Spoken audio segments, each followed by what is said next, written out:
So the double duty continues. Yeah, we are combining more video topics because it's just easier.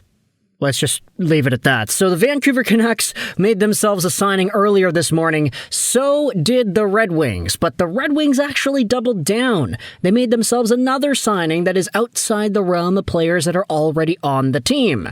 This is why that Elmer Soderblom video came out earlier. Plus, I didn't see this Canucks news until now, so I've got some catching up to do. I apologize. Let's talk about the Vancouver Canucks signing Pierre-Olivier Joseph to a one-year contract worth $775,000.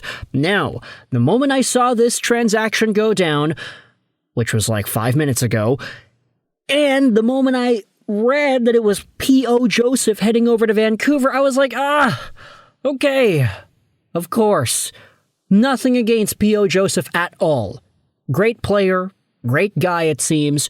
Absolutely nothing wrong with him being a Canuck. It's just, oh my gosh, man, this team cannot stop getting former Penguins. What is it, man? JR, Jim Rutherford, and Patrik Allvin.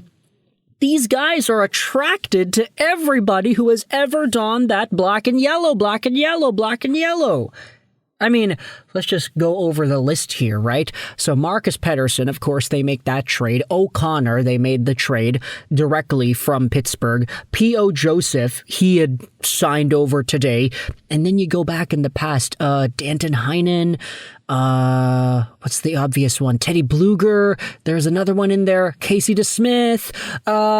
There are so many former Penguins that find themselves in Vancouver, and that list that I listed, I can't even think of it. There's probably 5 more names that I'm missing out on. But Patrik Allvin gets P.O. Joseph into the Vancouver organization.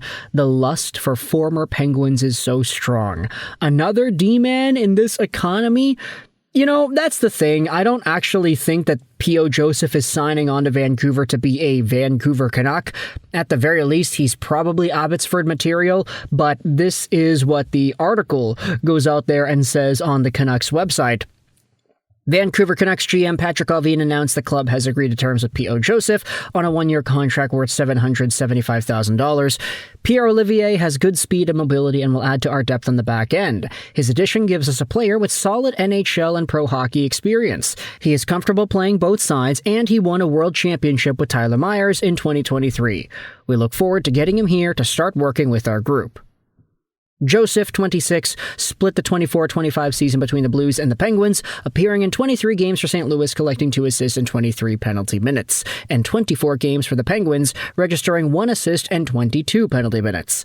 The 6'2", 185-pound defenseman has appeared in 194 NHL games. Okay, we can actually skip past this, but Pierre-Olivier Joseph was noteworthy because he found himself back in the Pittsburgh Penguins organization after some time. He went from Pittsburgh over to St. Louis, then St. Louis over to Pittsburgh, traded back, and now he's in Vancouver after getting signed on. And oh boy, St. Louis has just signed Pius Suter. That is crazy. That is crazy. Okay, you know what? We're shifting gears here. I was initially going to make this video about the Vancouver Canucks signing P.O. Joseph and the Red Wings signing Mason Appleton, but nah, we got to talk about Pius Suter here, folks. Yeah, okay, that is interesting. Pius Suter has signed a 2-year deal worth $4 million a year. Good for him. He turned a big season in Vancouver into a big raise. That is absolutely the case here, man. Pius Suter, Suter to shooter. Goodbye, Suter, and hello, Vancouver Canucks cap hell.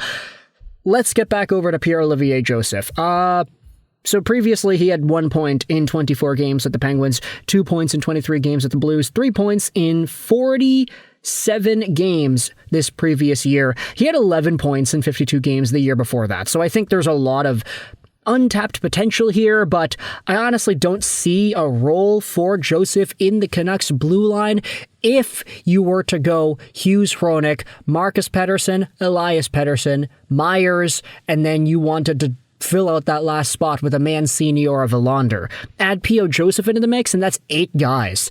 Ultimately, maybe it is valuable to have 8 players available to you, especially if you trust all of them.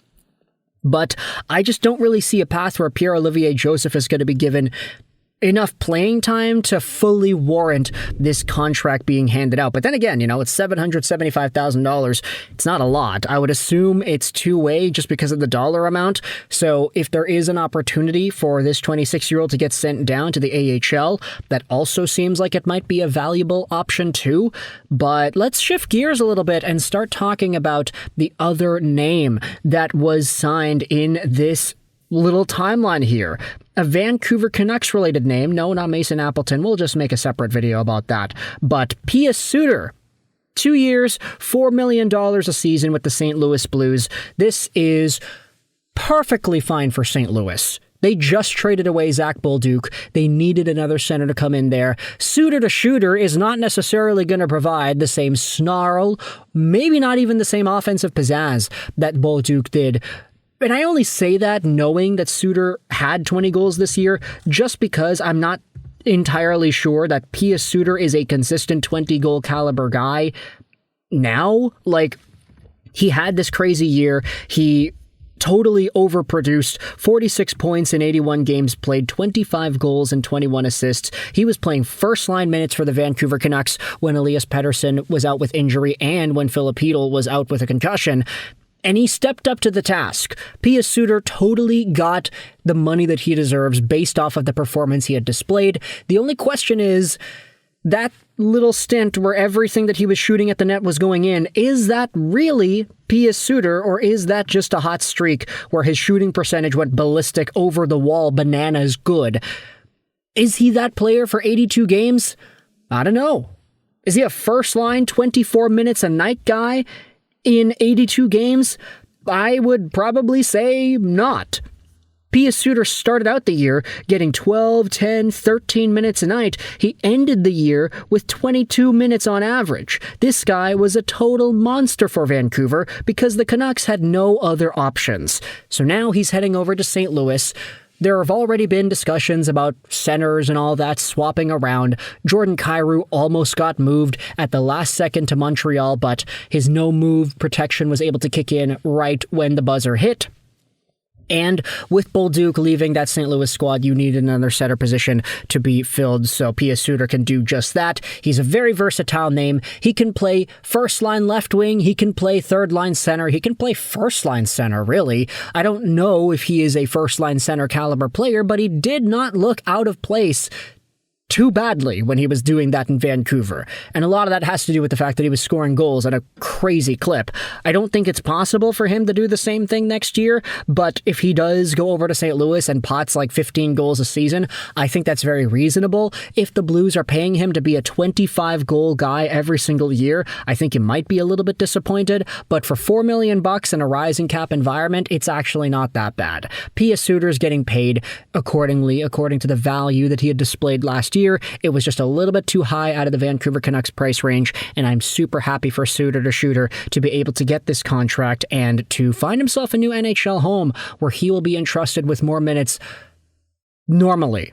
Not because everybody got injured and he was forced to play, but now a team is seeing his value and being like, yeah, you're a $4 million player. We're going to play you like one. He was making a lot less money in Vancouver the past few years, that's for sure. So the fact is, he was able to really fix things up and prove it on this short-term prove-it deal that Vancouver gave him 2 seasons ago. So big congrats over to Pius Suter. Pierre-Olivier Joseph is in Vancouver. Let me know your thoughts in the comment section below about these 2 contract signings. I hope you enjoyed this video. And bye.